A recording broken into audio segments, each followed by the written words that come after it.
Hi there, I'm Noah Bradley. This is Handmade House TV. And on today's episode, this is part 2 of a 4-part series where I'm sharing with you the best species of wood in order to build your future log home. And today we're going to talk all about oak. So stay tuned.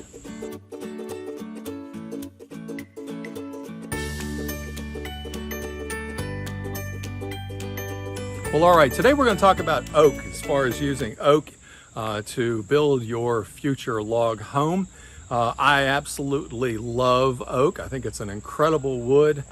Sometimes when people ask me what's my favorite wood to use in a log cabin, and I don't feel like giving the long explanation of I don't have a favorite one or why they all each have pros and cons, sometimes I'll throw out the word oak in order just to quickly get the conversation moved on to something else. And so today, if you notice, I'm standing in front. First of all, let's see, I'm standing in front of a little log cabin that I built for an outbuilding, and I chose to use walnut at that stage. Now, walnut is not one of the 4 we're going to go through in this particular series here, but walnut is a great wood. It's very rot resistant, and it was abundant, and it was straight, and it was wide enough and available for me to use for this particular cabin, and I did it, and I absolutely loved it. I don't know if I've ever found an entirely walnut log cabin before, but I have found log cabins that were of mixed species of wood, and some of it was walnut, and it worked out really well.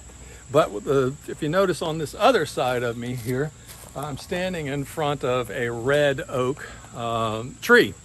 And also, let me show you a few of the white oak trees that I have on my property as well. Now, typically when you're building a log cabin, when you're building anything that's exposed to the exterior, everyone will tell you to stay away from red oak. Stick with white oak. And if you have a choice, my recommendation is indeed to go with white oak. There's no doubt about it. And the thing about red oak is it's more available, it's a little bit cheaper, and it's kind of prettier. It's got a little bit of a red tint to it. And a lot of times when folks are choosing to go with an oak floor in their home, I don't recommend an oak floor in a log cabin. But if you're going that direction, the problem with red oak is that it has an interesting capillary action to it.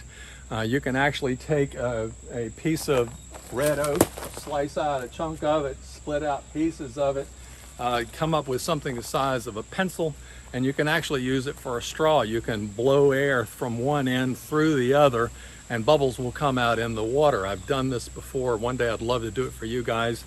But it really does work. So what that means is that if you use it for a log cabin, that there are microscopic openings that will allow water to come in and out of your logs, and that will cause rot to come in earlier.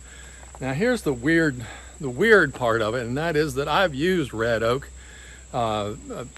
many times throughout my career, and I can say that rule is steadfast, it's firm, but for the most part, I've seen red oak last as long as white oak. I don't know why. It breaks the rules. It doesn't make sense. But if you have an opportunity, you want to build with oak, and red oak is the choice of wood that you have, don't stop. Go ahead and use that red oak, and you'll be just fine with that. Whereas white oak, for whatever reason, doesn't have that capillary action. And it's really a sweet thing to do. By the way, before I want to make sure and get this out in the series here, and that is the best time of year to be cutting your logs is all those months that end in burr, which is September, October, November, and December. Those are when the rosin, the sap, is not flowing as strongly. It's being drained out. It's coming down to the roots. Growth is not happening. There's not as much water going on, and that the wood, when you cut it down, the tree, when you cut it down, will be less prone to rot, less prone to problems.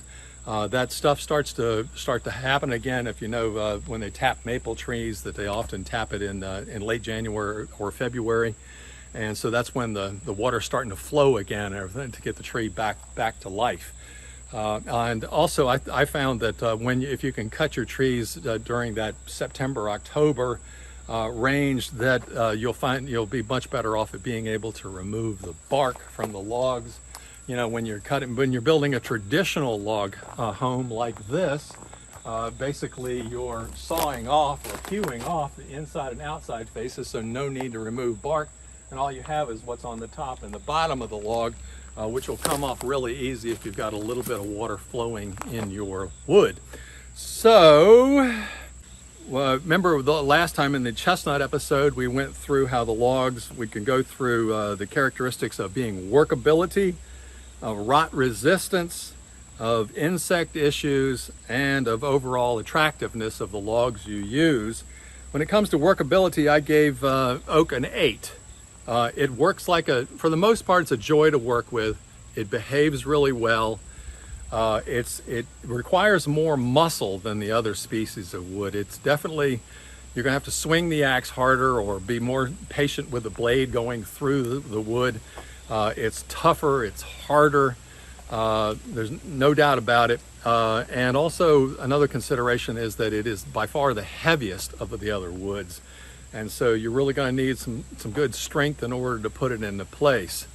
When it comes to rot resistance, I gave it an 8, which is 2 points better than what I gave chestnut. Oak is just incredible. If you're building it out of some of your log home out of some of the softer species of wood, I encourage you to use oak for at least the first course of the log, where it's exposed to the foundation, where it's closest to the ground and more prone to attacks of insects or whatever. That bottom log is made out of oak. It's really impressive.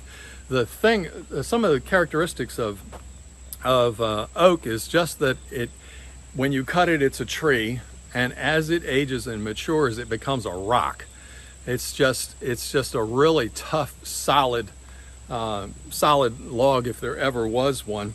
And when it comes to insect issues, I'm giving it a whopping 9, which is really good, as far as there's just no insects that really want to fiddle with it. And especially, you know, it might be a little bit when it's fresh cut and there's still some sugar left in the wood, but after a year or two, there's no motivation for an insect to chew on it whatsoever. And one of the cool things about the rot or insects when you have oak, and that is that if they're going to do anything, they might work a little bit on the surface of it, and you can just shave the little bit of bark off and get the bugs gone. Whereas if you've got something like a softer species of wood, you got a little bit of an indication of bug damage, insects such as termites or whatever else. They're going to be really boring into that wood. They're going to be, and very likely, if you see a little bit of insect damage on a pine, it's going to be rotten. Whereas a little bit of damage on an oak log, chances are everything else is just fine with it. And then overall attractiveness, oak log cabins are beautiful. They're big, massive beasts, and they look impressive. They're just beautiful. So oak is definitely a gorgeous cabin. If you have the option of going with it, you won't be sending me a text and saying I'm real disappointed in the end here.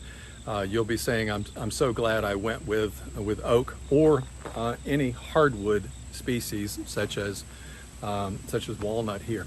And please don't send me emails. What about this wood? What about this wood? What about this wood? I think that these 4 will give you a good clue in which direction to go, and you'll be able to use the best wood that's available in your particular area. If you want to know everything I know about log cabins, if you want to know how to do it right, if you want, please consider signing up for at least the Log Cabin Academy over at handmadehouses.com. But I highly encourage you to go ahead and sign up for the whole guild, get everything that I know. There's just hours and hours and hours of information that I can share with you that I've learned in the process of building log cabins for 30 years that I can't possibly present here on YouTube. And I really encourage you to come over there and check it out. So anyway, we'll look forward to seeing you here on the next episode of Handmade Houses, where we'll go through yet another species of wood to consider using in your future log home. Bye now. Check out this oak log here. This is a leftover from a vintage log cabin that I worked on a long time ago. And it's white oak. It's got a check down the middle of it, but nonetheless, just look at the condition of the log. And it has been outside, sometimes laying flat on the ground, and for years. And now it's standing on end there, and it's just leaning up against this old apple tree. And you can see the condition of it.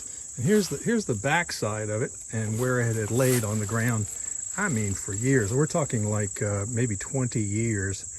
And there is some funk, some rot right there, some missing wood that has gone on. But if I take a chisel and scrape that away literally 1/4 of an inch in, and it'd be solid wood just throughout. And this oak log has never once been treated with anything. And I don't make any kind of claim that that's how great white oak is with building a log cabin, but this is just one of many examples that I've witnessed throughout my career on the longevity of this wood that's often disregarded with its ability to prevent rot and insect damage. But clearly she's an all-star.